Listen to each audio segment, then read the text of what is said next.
Bien, vamos a empezar entonces con un nuevo capítulo que es la de teoría de campo de la materia. Esto ya es temática para el siguiente parcial, por favor. Entonces, tomen sus precauciones, ¿ya? Ok, entonces voy a comenzar diciendo que lo que habíamos nosotros dicho acerca de la radiación electromagnética, en el fondo conduce a que la misma no tenga un único comportamiento y el mismo se puede comportar como onda, pero hemos visto también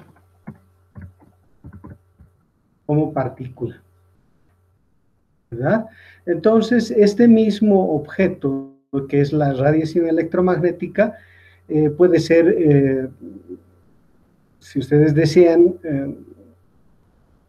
interpretada en términos ondulatorios o en términos de partícula. En términos ondulatorios hay una característica, cuál es la longitud de onda fundamentalmente, y en términos de partícula son las dos cantidades, que es por un lado la energía y por el otro lado su momento lineal, ¿verdad? Ok, entonces a partir de aquí es que nace una idea muy interesante y es la de la materia en realidad, ¿ya? Entonces, si eso le sucede a la radiación electromagnética, la pregunta es, a la materia, es decir, según lo que hemos aprendido de la teoría especial de la relatividad, objetos cuya masa propia es distinta de cero, ¿verdad? A la materia, que normalmente se la describía en términos de partícula,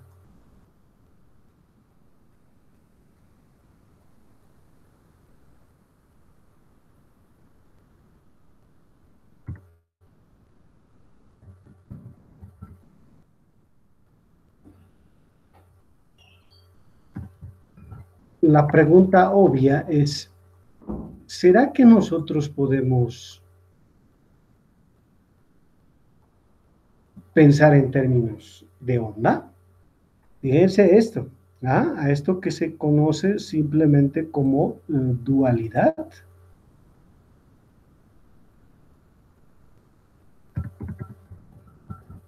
de comportamiento. Entonces, pensar en la materia, una cosa simétrica, ¿verdad? Es decir, si a la radiación electromagnética le está ocurriendo esto, entonces, ¿por qué no pensar de que a la materia le suceda lo mismo pensando en la simetría, ¿no? Entonces, ¿por qué pensar de esta manera? Es decir, no es suficiente describir el comportamiento dinámico de la materia pensando en la misma como una partícula. ¿Existirá realmente la necesidad de pensar de manera ondulatoria? Entonces, eh, bueno, así como ha habido aquí la necesidad, aquí también pues surge la necesidad. ¿Y cuál es esa necesidad? A ver, si nosotros hiciéramos una comparación, esta vez pensando en el tamaño de los objetos, ¿ya?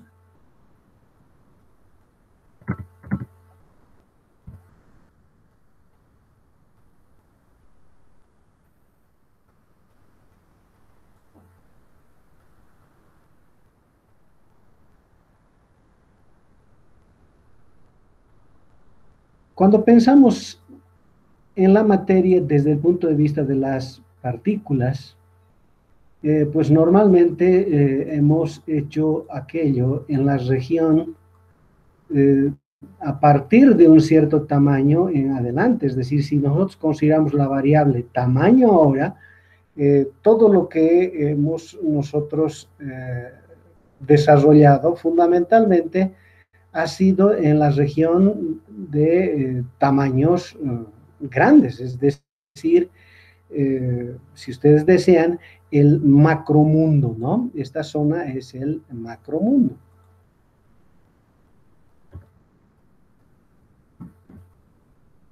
El que se puede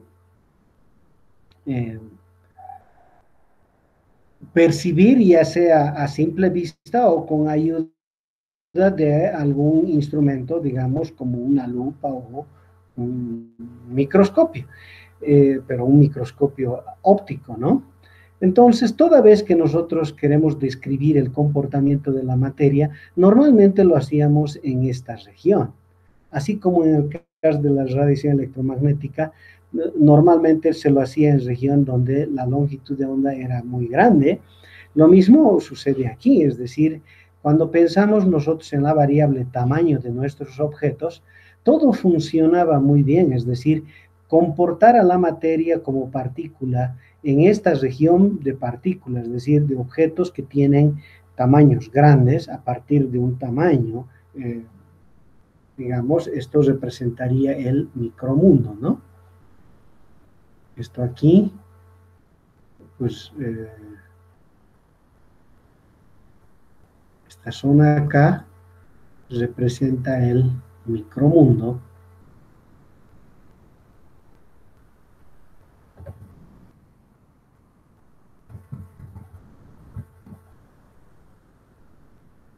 Cuando se intentó trasladar todo lo que se había aprendido sobre el comportamiento dinámico de la materia, que normalmente, repito, se lo hacía en esta región hacia la zona del micromundo, cuando decimos el micromundo, ¿a qué nos estamos refiriendo?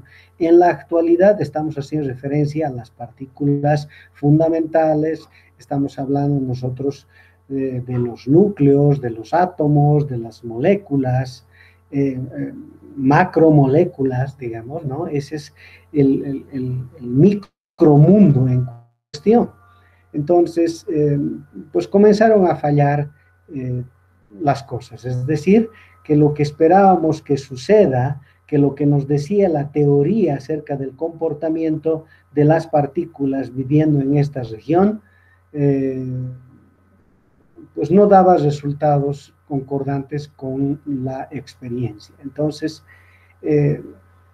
esta idea de completar la región haciendo o dándole a la materia más bien un comportamiento de onda, era una opción, visto este suceso, ¿verdad? Este éxito que se tuvo sobre la radiación electromagnética. Entonces, había que considerarlo. Entonces, ¿por qué no? Claro que aquí hay muchas cosas que habría que cambiar, ¿no? Entre ellas, una fundamental.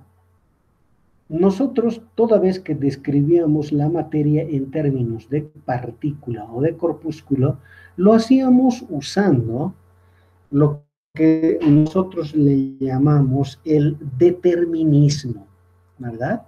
Es decir, esto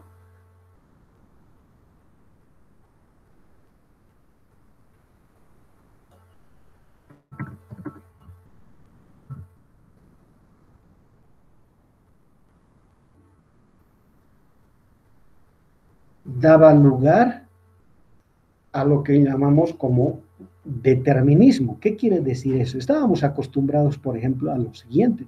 Si volvemos a la física elemental, entonces podríamos pensar en el siguiente problema. Imagínense un objeto de una cierta masa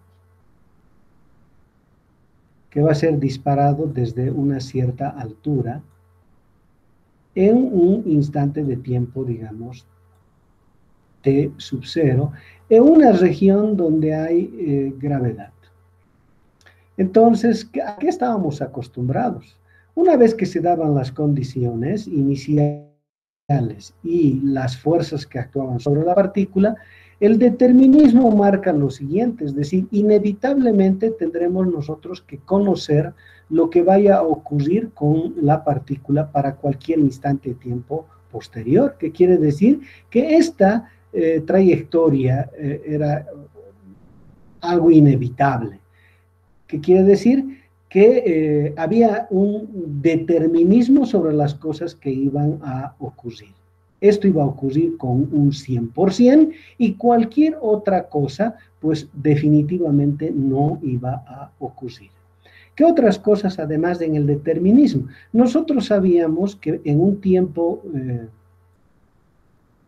t cualquiera, podíamos saber perfectamente dónde se encuentra la partícula, cuál sería su velocidad y todo aquello. Eso, repito, dentro del ámbito del determinismo. ¿Qué quiere decir? Con un 100% de probabilidad de ocurrencia. ¿De acuerdo? Entonces, una de las cosas que tendrá que cambiar si cambiamos nosotros de esta descripción a esta descripción es esto. ¿Verdad? Entonces, cuando hablamos de teoría de campo de la materia, estamos hablando justamente de esta posibilidad, comportar a la materia desde la onda, es decir, desde el punto de vista de una onda. Ahora fíjense, cuando hablamos de onda, deberá existir una longitud de onda, ¿verdad? Pero estamos hablando de materia. ¿Qué será la longitud de onda de algo que es materia, verdad? Es lo mismo que en el problema aquí. Solo podemos hablar nosotros de interferencia de ondas, pero ¿cómo es posible hablar de interferencia en términos de corpúsculo? Entonces, hay ciertos detalles que al final, repito, al final van a conducirnos otra vez al asunto de la dualidad. ¿Ya?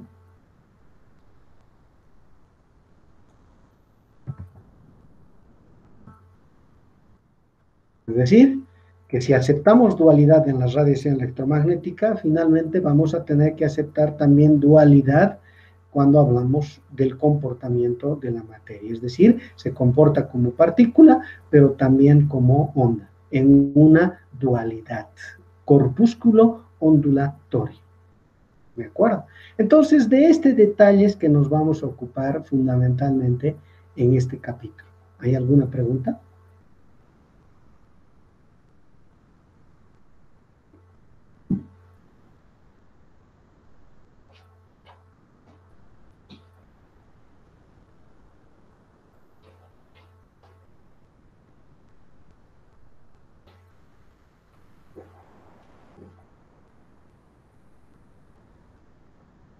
Bien, entonces, adelante.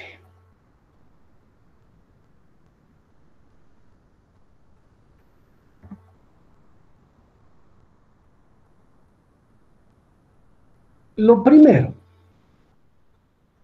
si vamos a comportar a la materia como una onda,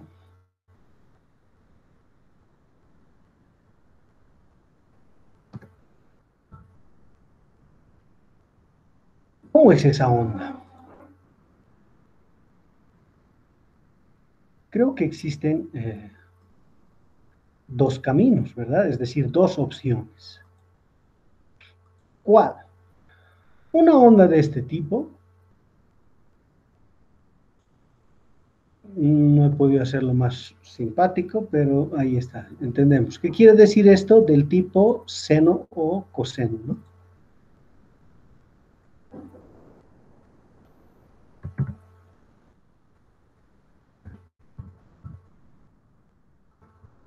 Eso. El tipo seno o cos. O, más bien, una onda resultado de la superposición esto no está nada bien, ¿de acuerdo? Voy a tratar de hacer lo más suave posible, ¿de acuerdo? Ahí está, ya, ok. En realidad, esto es el resultado de la superposición de estos. Cuando decimos resultado de una superposición, estoy diciendo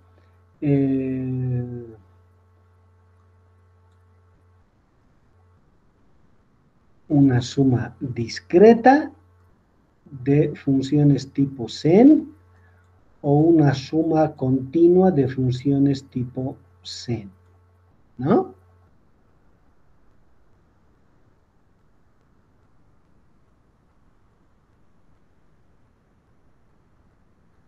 O tipo cos, que da exactamente lo mismo, ¿de acuerdo?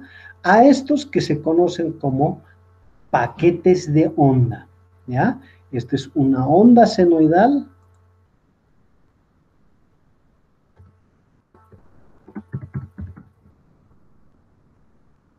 y estos son los paquetes de onda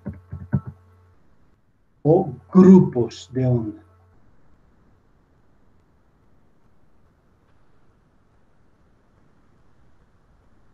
¿Por qué esto es importante? Porque ustedes entenderán de que esto tiene extensión del menos infinito al más infinito.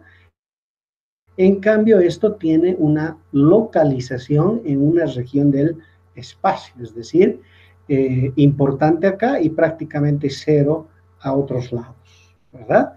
Entonces, lo que hace diferente es la localización. Aquí está distribuido en todo el espacio y acá es más bien, está localizado a una pequeña región del espacio. Eso es que hay que definir, ¿verdad? Lo primero, si nosotros pensamos describir a la materia en términos de onda, entonces debemos pensar en una o en otra situación. Bien, esta primera definitivamente no es una buena opción. ¿Cuál es el motivo? Esto no es una buena opción, pero está así. ¿Cuál es el motivo de eso? El motivo tiene que ver justamente con qué es lo que va a representar la onda cuando hablamos de describir la dinámica de una partícula. Eso es lo que tenemos que definir, ¿no? Para ello, pues vamos a recurrir nosotros a un experimento, primero mental y luego es un experimento que ha sido realizado y es el siguiente.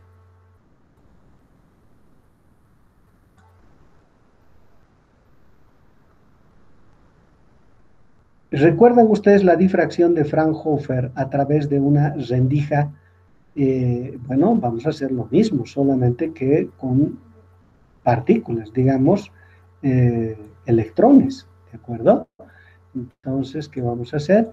Vamos a agarrar electrones acá y los vamos a disparar hacia una abertura que posee un ancho B, y vamos a ver a qué puntos de la pantalla llegan, ¿verdad? El resultado clásico es evidente.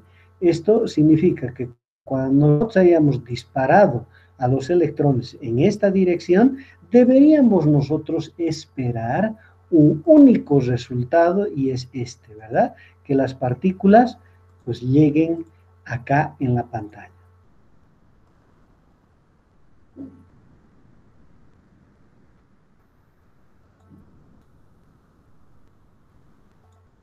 Eso es lo que deberíamos esperar, ¿no? A que llegue aquí.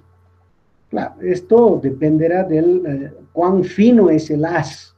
Y para hacer un haz muy fino, simplemente pues ponemos nosotros colimadores, ¿no? ¿Qué quiere decir eso? Pues objetos que permitan hacer que el haz sea finito, ¿verdad? Entonces, ponemos una serie de colimadores. Ahora, ¿cuán fino es el haz? Es lo que va a conseguir. Esto es lo que esperaríamos a que suceda desde la mecánica a la que estábamos acostumbrados, que describe el comportamiento de los objetos materiales. Deberíamos esperar de que, al igual que sucede con cualquier objeto, ¿verdad? Luego de disparado, imagínense una bala que pueda atravesar un orificio, el único lugar donde esperamos que llegue esa bala, pues es exactamente al frente. Pero si eso deja de ser un objeto macroscópico y más bien es un objeto del micromundo, pues esa historia realmente es diferente al momento de contarse. Entonces, ¿qué es lo que ocurre? Resulta que luego de haber hecho un montón de veces este mismo experimento, pues sucede lo siguiente, ¿ya?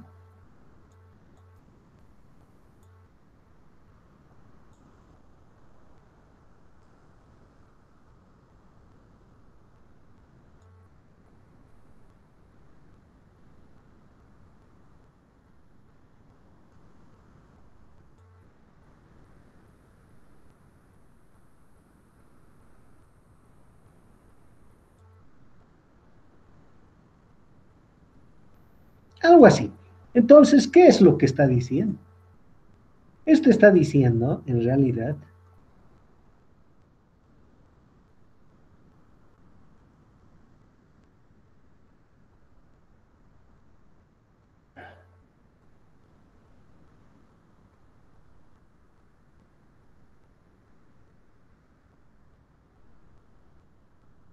que hay nomás una distribución de las partículas que tiene esta forma. Si pensamos nosotros acá, si contamos el número de los electrones que han llegado a esta zona, vemos que hay un gran número de ellos que ha llegado acá y que luego en estas regiones no ha llegado ninguno y que luego acá otra vez ha llegado pero en un número menor a este y así sucesivamente. Entonces, si nosotros normalizamos eso, es decir, contamos el número de los que han llegado a cada zona y lo dividimos entre el número total, pues podemos construir nosotros esta curva, que si ustedes quieren es una curva de distribución de los electrones en nuestra pantalla. Esto es lo que ocurre, ¿de acuerdo?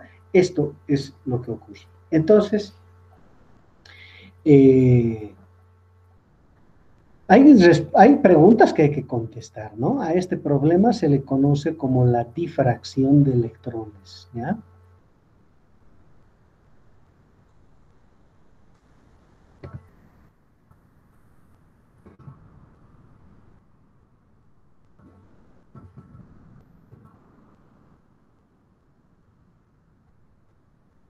Ahí está. Entonces, este es el problema conocido como el problema de la difracción de electrones y hay experimentos muy simpáticos en relación a esto. ¿Por qué? Porque, bueno, al principio tal vez se ha probado con electrones, pero después se han tratado con otro tipo de partículas que ha dado resultados de este tipo. Entonces, si recordamos nosotros el problema de la difracción de luz a través de una rendija de Fraunhofer, ¿verdad? Vamos a encontrar este mismo resultado, solamente que para nosotros esto representaba la intensidad, es decir, la distribución de intensidad. Ahora estamos hablando nosotros de materia. Entonces, si ustedes quieren, esto representa una distribución de probabilidad de llegada. Y aquí está lo que es importante. Aparece el concepto de probabilidad. Eso. Eso es que va a definir este hecho, ¿de acuerdo? El que necesitemos nosotros introducir este concepto para poder dar explicación a este fenómeno que está ocurriendo. Primero, si pensáramos que esto es luz, esto no nos sorprendería. ¿Por qué? Porque es el resultado de la difracción de luz, simplemente. Ondas. Hemos visto nosotros que este patrón de distribución de intensidad en el caso de la luz responde ¿a qué? A la longitud de onda y obviamente a este ancho. Suponiendo que el ancho es una constante, ¿A qué responde este patrón? A la longitud de onda, y nosotros ya hemos hecho inclusive simulación de este aspecto. ¿Cómo está verdaderamente distribuido esto? Depende de la longitud de onda, o sea que esto es solo posible comprender desde el punto de vista ondulatorio. Entonces, la pregunta de si podíamos o no describir el comportamiento de la materia desde el punto de vista ondulatorio, entonces cambia. Ya no es si podemos. Parece que aquí la historia es favorable en el sentido de que es necesario, es fundamental.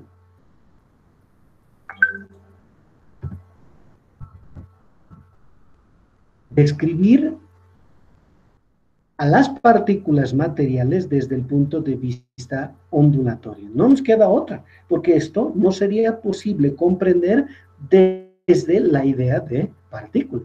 Entonces, ¿hay algo que ondula acá? Hay algo que ondula. Un momentito, por favor.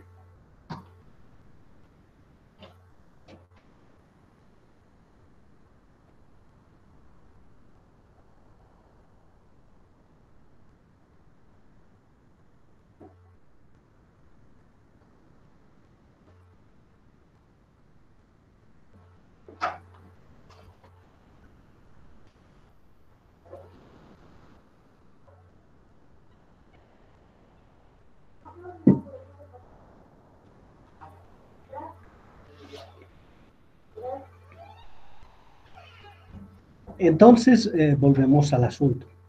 Fíjense que nosotros estamos disparando electrones, son partículas. Es materia la que estamos intentando que atraviese una determinada abertura.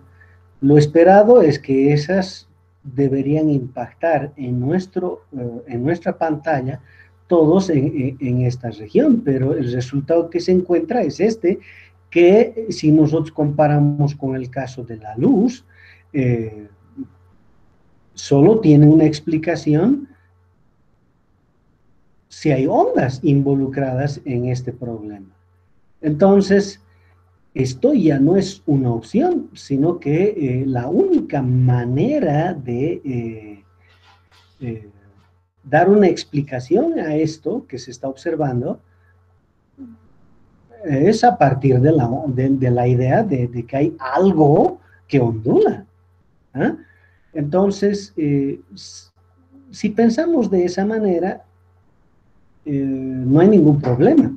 Si pensamos en vez de partícula en una onda,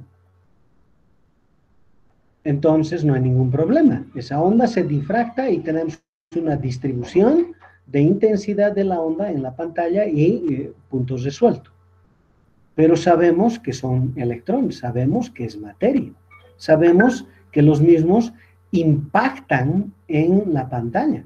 Entonces, esta no es una pantalla cualquiera, obviamente, sino es algo que permite detectar el impacto de los electrones acá, ¿ya? Y resulta que los electrones impactan en distintos puntos en la pantalla, tomando obviamente una distribución. Yo puedo construir otra vez esta curva. Ahora, ¿esta curva de qué es? ¿Ah? Es número de partículas sobre el número total que ha sido disparado. Entonces, si yo llamo como n grande el número de estos electrones que va a ser disparado y cuento el número acá,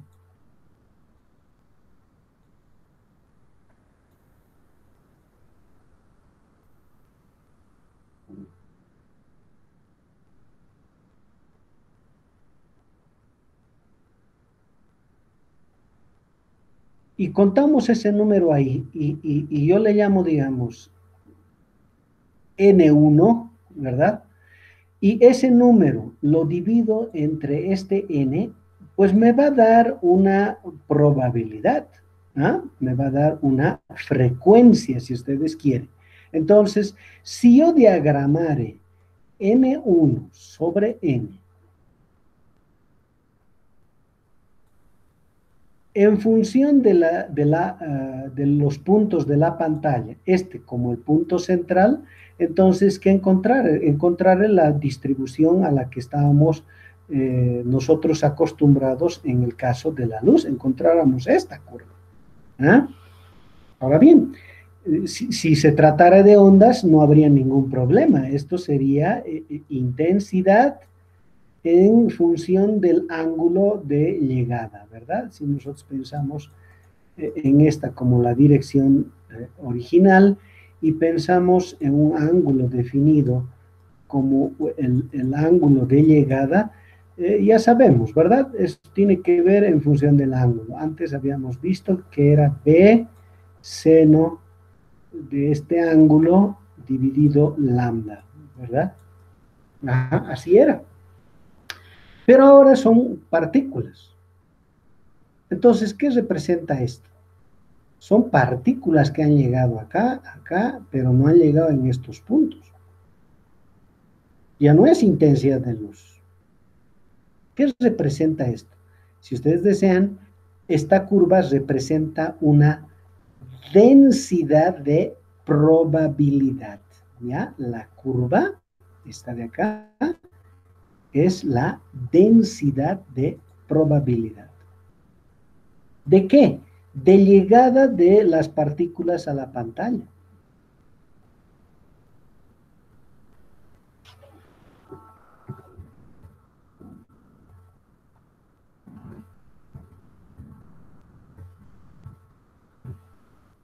¿Qué es una densidad de probabilidad? A ver.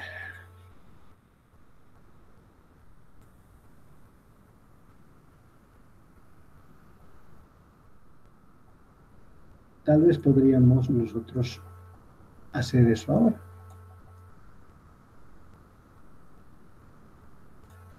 Es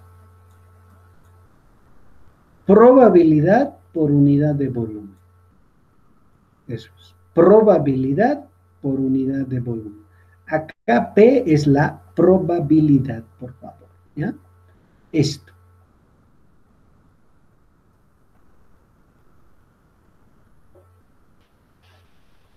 Claro, si es la frecuencia, que quiere decir el número de los que han llegado acá dividido entre el número total de los electrones que han sido disparados, pues esto que me está midiendo es una probabilidad de llegada a esta región. Y esto representa la probabilidad de llegada acá. Entonces, ¿qué representa la densidad de probabilidad? La probabilidad por unidad de volumen. En este caso, la unidad de volumen, si es un problema unidimensional, será por unidad de longitud. Es decir, esto mucho depende del número de dimensiones presentes en el problema. Es decir, el elemento de volumen en una dimensión simplemente es un elemento de longitud. En dos dimensiones, esto es un elemento de área, ¿verdad? Y, digamos, en 3D es nomás un elemento de volumen, ¿no? Como estamos haciendo una descripción general, DB va a representar el número total de dimensiones en las que el problema existe. ¿Ya?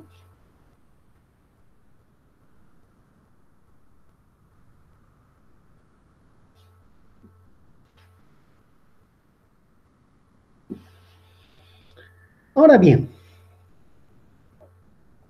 si estamos hablando nosotros de que hay una distribución de probabilidad y estamos hablando de la necesidad de interpretar a la materia desde el punto de vista de una onda y no así desde el punto de vista corpuscular, entonces, ¿cuál de estas ondas debe ser?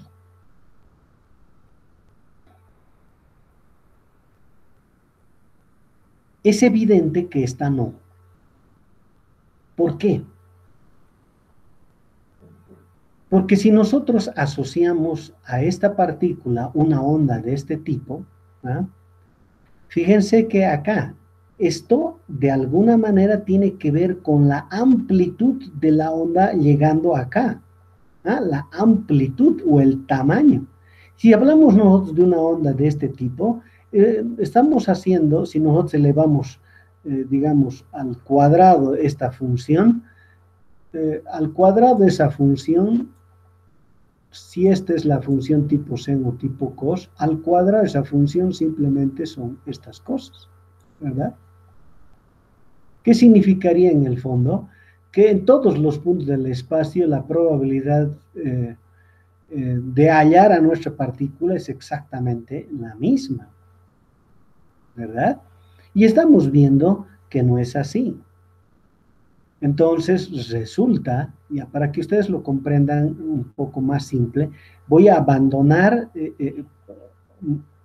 por el momento este problema y me voy a concentrar con lo que ocurre aquí en medio, ¿de acuerdo? Es decir, una vez que el electrón ha atravesado esta abertura, eh, la pregunta es, ¿por dónde fue? ¿Qué camino tomó para llegar a algún punto de la pantalla?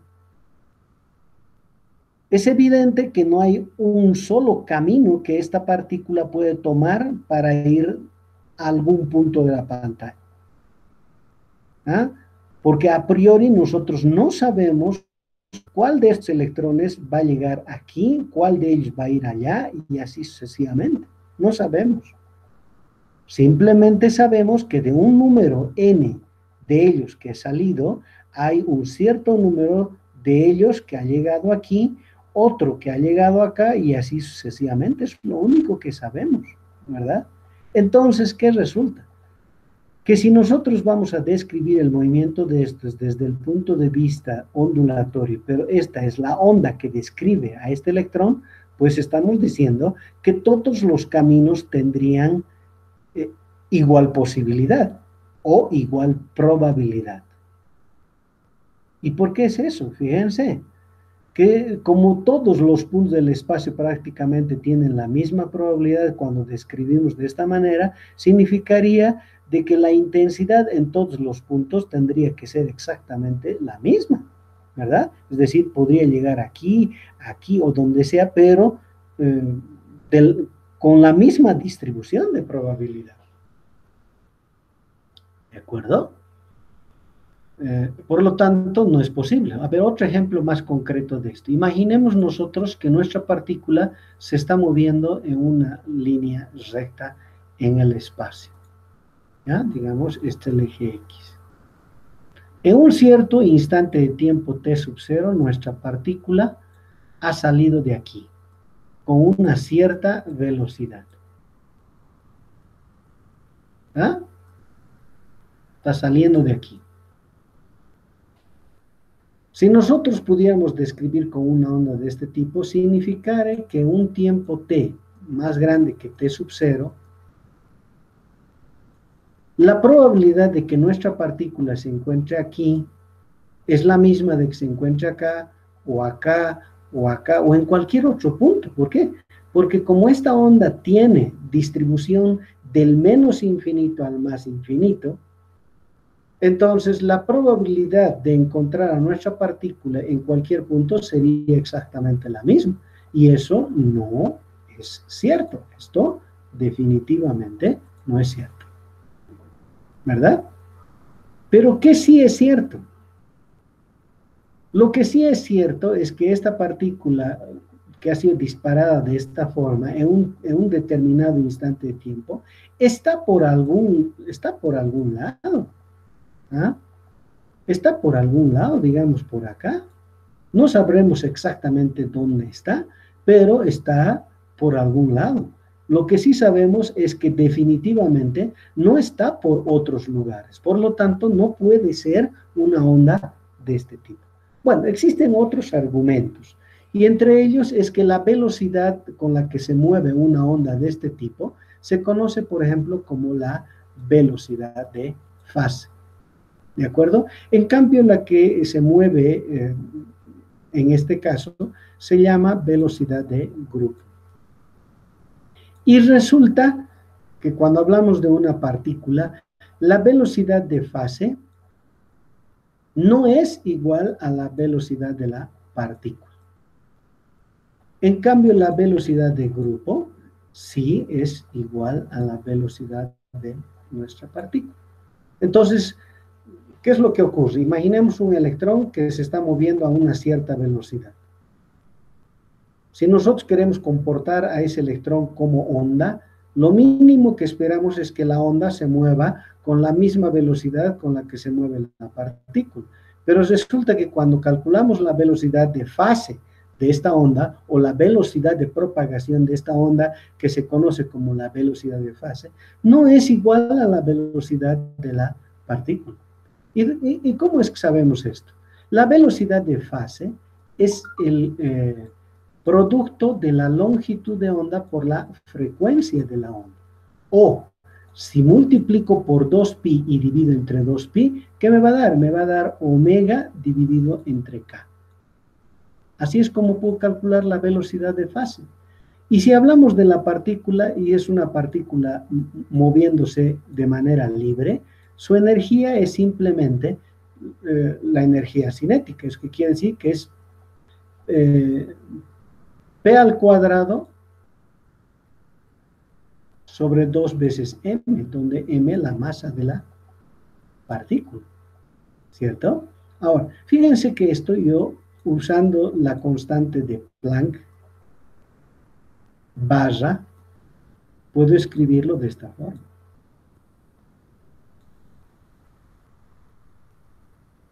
¿Qué es la constante de Planck barra? A veces es más común encontrar esta constante que la misma h. Es simplemente la constante de Planck dividido 2pi, ¿de acuerdo? Entonces, ¿qué pasa si nosotros multiplicamos h barra por esta expresión? Si multiplicamos h barra por esta expresión, esto va a ser igual a ¿qué? Va a ser igual a la energía dividido el momento. ¿Ya? Ustedes deben recordar de la relatividad, ¿no? O de la parte corpuscular de la radiación electromagnética. Entonces, ¿qué ocurre?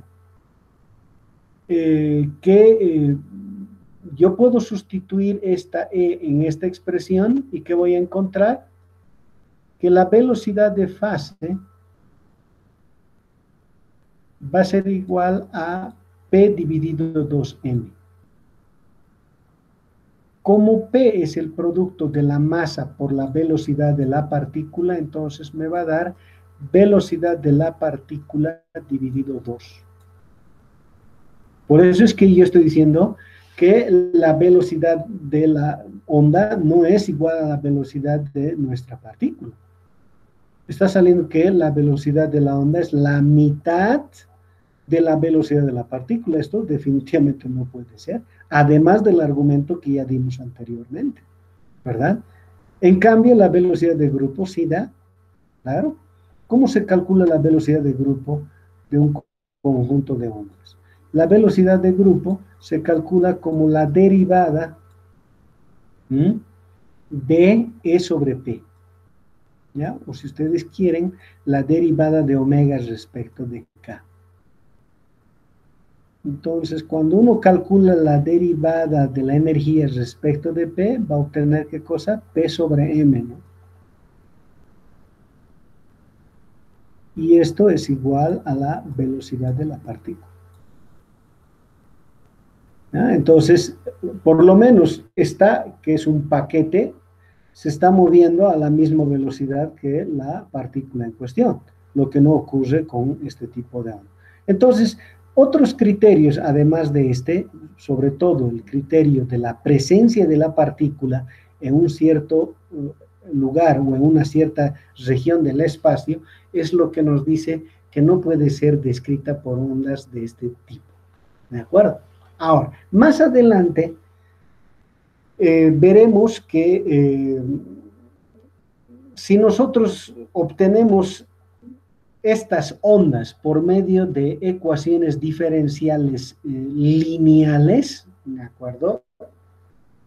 Como va a resultar ser la ecuación de Schrödinger, ¿verdad? Entonces, sabemos que estas ondas se pueden obtener como una superposición lineal, ¿de acuerdo?, de ondas de este tipo. Entonces, desde el punto de vista matemático, una onda así es tan solución como esta, ¿ya? Pero eso es más adelante. Ahora, trataré de redondear, por favor, este problema. Queremos describir nosotros, más bien, debemos describir a las partículas del micromundo, por eso he puesto aquí fundamental, no nos queda otra, debemos describir el comportamiento dinámico de las partículas del micromundo desde la onda. Ahora, sabemos que no son estas, pero sí son estas. Ya, suponiendo que son ondas, ¿ya? Suponiendo que son ondas. Entonces, este problema sí es comprensible. Desde el punto de vista ondulatorio no hay ningún problema. Vamos a tener una distribución de intensidad de la onda a la que nosotros ya estamos acostumbrados porque hemos estudiado la difracción de ondas de Fraunhofer. Entonces, este resultado, desde el punto de vista ondulatorio, no es ningún problema. Ahora, no debemos olvidar el hecho de que electrones salen y electrones llegan, o sea, hay impactos reales de electrones. ¿Cómo podemos interpretar desde el punto de vista de partícula lo que está ocurriendo? Desde el punto de vista de partícula, lo que está ocurriendo solo es posible comprender desde la probabilidad. Entonces, si es solo posible comprender desde la probabilidad, el determinismo entonces murió. Aquí ya no existe la posibilidad de interpretar esto que está ocurriendo desde el punto de vista del determinismo. ¿Qué quiere decir eso? Por favor. ¿Ah? Significa que el determinismo murió.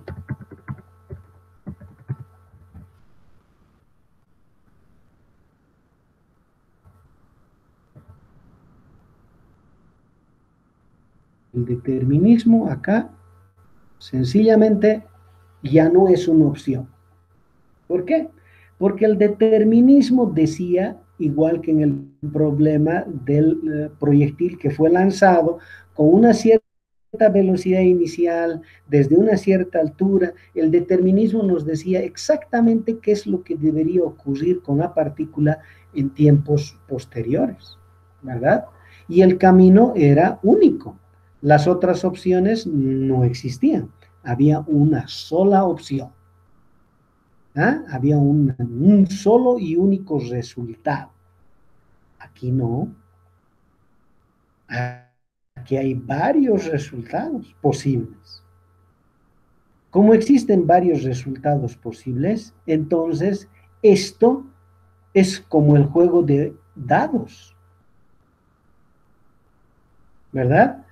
En un juego de dados, cuando uno lanza un dado, más de una opción de salida como resultado del lanzamiento del dado existe. Es decir, si ustedes recuerdan el dado y nuestro experimento es el lanzamiento del mismo, cada cara está marcado con un número, ¿verdad? Cada cara de este está marcada por un número. Entonces, cuando uno lanza el dado y el mismo cae, alguna cara va a salir. Pero claro, no existe una única opción de salida. Puede ser que salga el 2, puede ser que salga el 4, puede ser que salga el número 1, puede ser que salga el número 6, puede ser que salga el número 5, pero también es posible que salga el número 3. Cuando uno ha lanzado el dado, existen varias opciones. ¿Ah? Este no es un problema determinístico, no es. En cuanto no sabemos nosotros cuál de estas caras va a salir. En cambio, en el problema del movimiento de nuestra partícula con una velocidad inicial, con una altura, el resultado era único. Y este resultado lo conocemos perfectamente nosotros. Esto que era completamente determinístico. Este problema no lo es. ¿Ah? Este problema no es determinístico. ¿Por qué? Porque una vez que hemos lanzado, cualquiera de estas posibilidades se puede dar. Entonces, el determinismo murió. ¿Por qué? Porque este problema, por el resultado que podemos apreciar, si nosotros lo planteamos de esta manera, lanzamos el objeto, ¿cuántas posibilidades existen? Existen toditas estas posibilidades. Ahora, ¿cuál es la que va a ocurrir? Es igualito que en el lanzamiento del dado. Si sabemos cuáles son esas posibilidades, lo mismo que aquí, sabemos dónde puede llegar, pero no sabemos a ciencia cierta antes de lanzar cuál va a ser el resultado. Entonces, como no sabemos cuál será el resultado, pues el determinismo no es algo que permita resolver esta dificultad.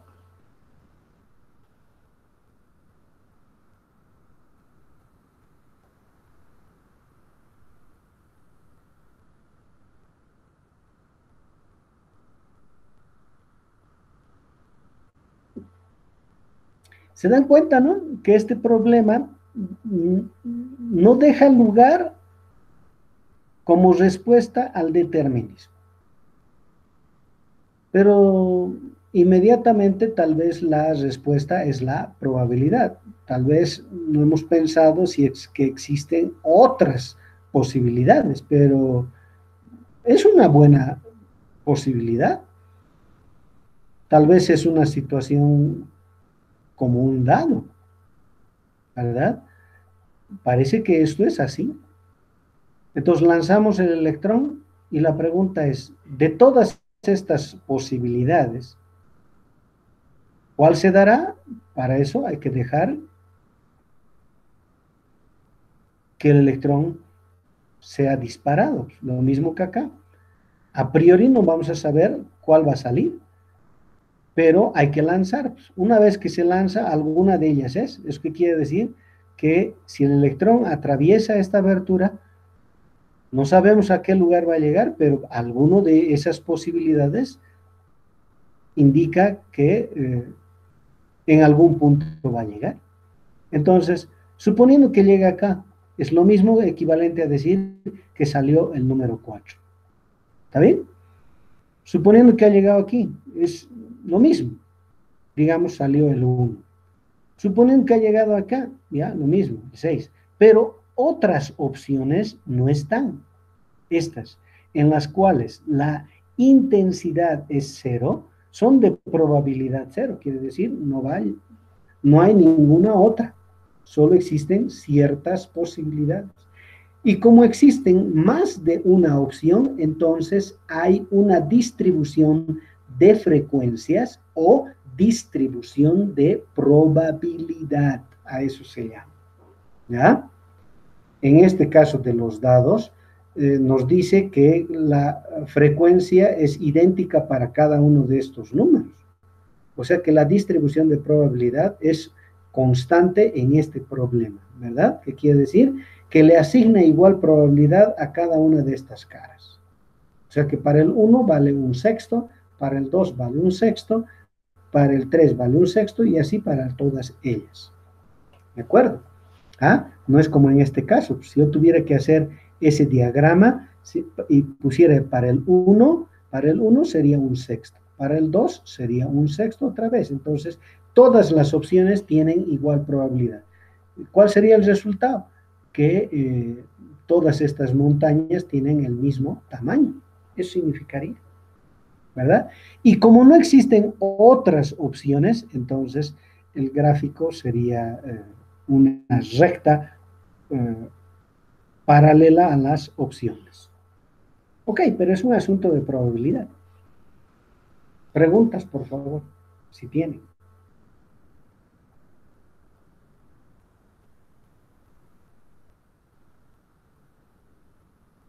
Ok, entonces tenemos un camino para explicar en términos de partículas.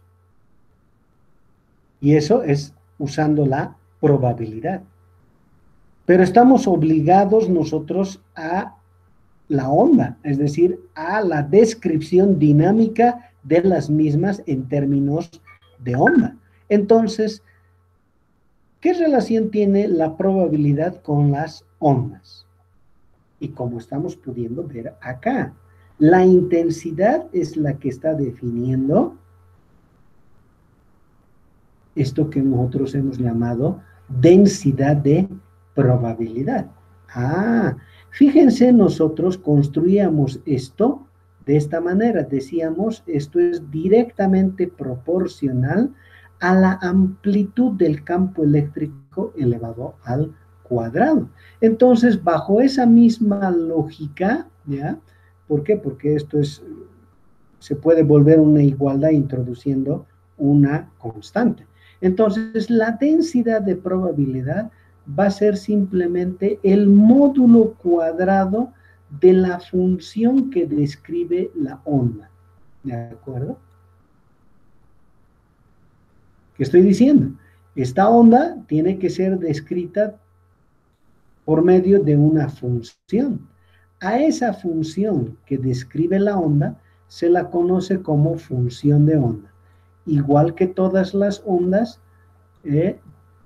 es función de las coordenadas de espacio, pero también de las coordenadas de tiempo.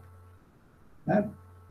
Es una función matemática que describe la onda y por eso se le llama función de onda. ¿De acuerdo? A esto, función de onda.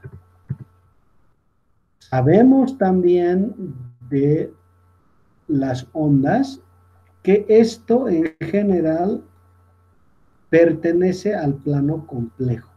¿Qué quiere decir? Igual que el resto de las ondas mecánicas, las ondas electromagnéticas, en general son funciones complejas, entonces pertenecen al plano complejo. Entonces, para determinar el módulo cuadrado, pues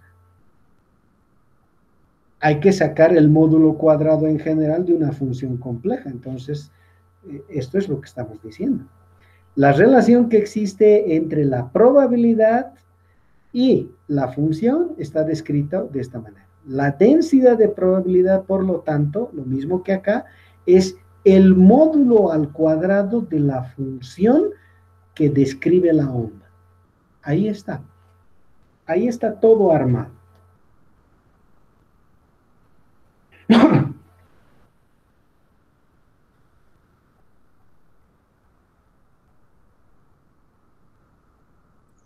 Disculpe, Lice, ¿se conoce el comportamiento dentro de lo que es antes de que llegue el impacto de la pantalla de los electrones? ¿O todavía no ha sido planteado eso? No sé cómo. Si se puede estudiar el comportamiento de las partículas mientras se propagan en el espacio, Sí, eso, antes de que llegue a la abertura, no. Después de que salga de la después de que rendija, llegó la abertura. Ya. sí, Más adelante vamos a estudiar lo que es el principio de incertidumbre de Heisenberg, ¿ya? ya, Pero voy a anticiparme a decirle lo siguiente. Que toda vez que nosotros intentamos saber qué es lo que ocurre aquí adentro, pues modificamos este resultado. Pero obviamente nosotros podemos describir lo que está ocurriendo desde el punto de vista ondulatorio con nuestra partícula. ¿De acuerdo? Podemos encontrar una función de onda en esta región. ¿Está bien? sí, está bien. Elicen una pregunta.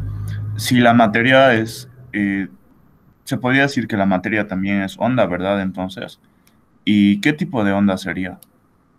A ver, otra vez, no es que sea una onda, sino cómo nosotros comportamos a ese objeto. Antes el objeto era la radiación electromagnética y habíamos visto que se puede comportar de manera dual,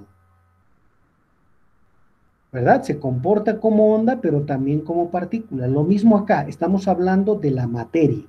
¿Cómo se comporta? ¿Cuál es el comportamiento dinámico de la materia? Antes pensábamos en la materia y nuestra única opción es, bueno, es una partícula, es un objeto. Pero ahora estamos viendo de que no existe otra salida de que además tengamos que pensar como onda, que se comporta como onda, ¿de acuerdo? Ahora, no es que el corpúsculo este sea una onda, sino que se, se comporta como tal.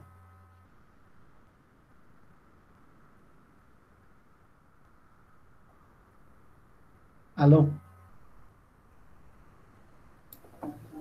Ah, está bien, listen. Creo que sí, recién me di cuenta. Ya, hay que tener un poco de cuidado con eso, ¿ya? Pero quiero que entiendan una cosa.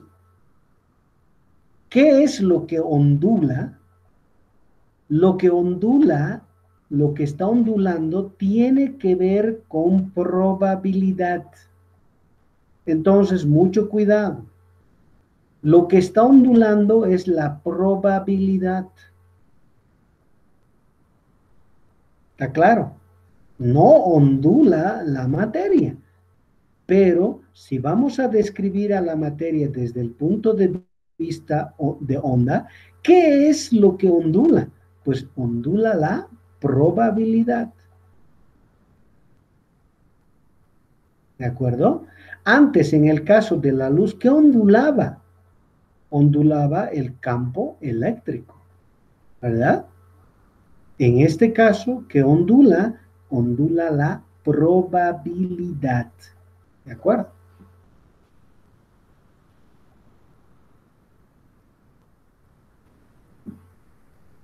Bien. Para cerrar esto, simplemente diré lo siguiente.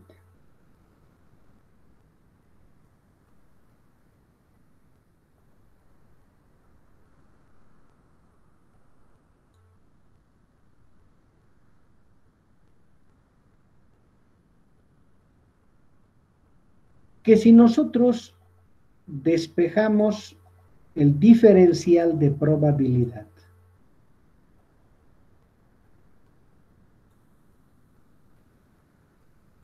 obtendríamos esta expresión.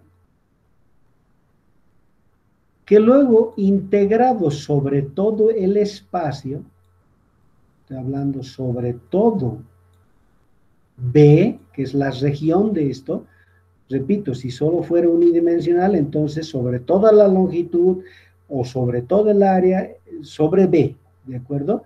Tendríamos nosotros la probabilidad total, ¿verdad? La probabilidad total. Cuando la integral es sobre todo el espacio. Entonces, la probabilidad total sería la integral de esta expresión del módulo al cuadrado de la función de onda, que ahora lo voy a escribir de manera explícita, módulo al cuadrado de d. ¿eh? Esto debería ser igual a 1, ¿no?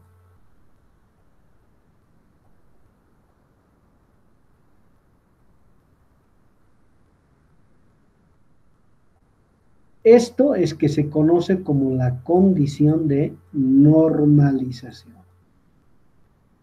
A ver, en este experimento. La probabilidad total de llegada del electrón a la pantalla obviamente debe ser igual a 1, ¿verdad? No puede ser 2, no puede ser 100, no. la probabilidad total de llegada a la pantalla de los n electrones debe ser 1. ¿Y cómo obtengo eso? Sumando la probabilidad de llegada aquí, más la de esta, y así sucesivamente. Imagínense que sumamos todos estos. Como la base es la misma, entonces obtendríamos la suma de los n's, que es al final el n grande, que me daría igual a 1. Entonces, esto es que se conoce como la condición de normalización, que normalmente la escribimos de esta forma. ¿De acuerdo? Entonces, la integral de la función de onda sobre todo el espacio debe ser siempre igual a la unidad. Esto es que es muy importante. Si nosotros vamos a describir a la materia desde el punto de vista ondulatorio, es muy importante esto que estoy diciendo, que esa función que describe a la misma debe estar normalizada. ¿Ya? Esto es que es muy importante, por favor.